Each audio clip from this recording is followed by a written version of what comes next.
Luton Airport expansion has been given the go-ahead, with the promise of thousands of jobs and flights.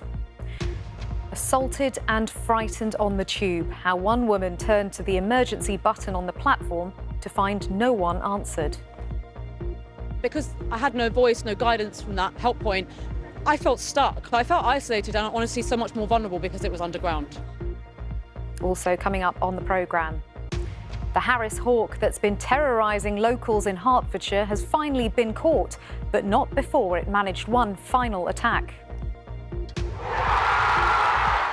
And making a mountain out of Henman Hill, or Murray Mount if you prefer. Find out why the famous grass slope at Wimbledon is set to get bigger.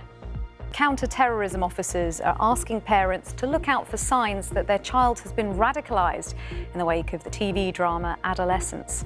Scotland Yard says it's seeing more dangerous rhetoric appearing on social media platforms, advising that its Act Early website has guidance on the warning signs.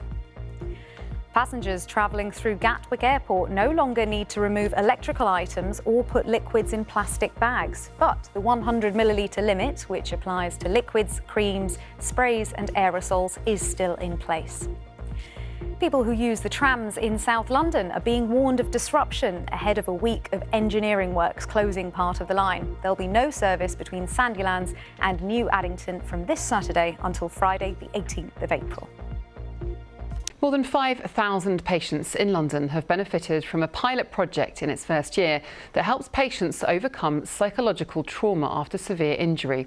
It involves psychology teams being placed in the capital's 4 major trauma centres at King's College, the Royal London, St George's and St Mary's hospitals. The teams can support the capital during major incidents such as terror attacks. Something like the London Bridge attacks of 2018, the Hainault attack or the Wimbledon car crash. Psychology teams will come together to provide support not just for the victims but also for witnesses, families, people who've been affected and of course for the staff as well.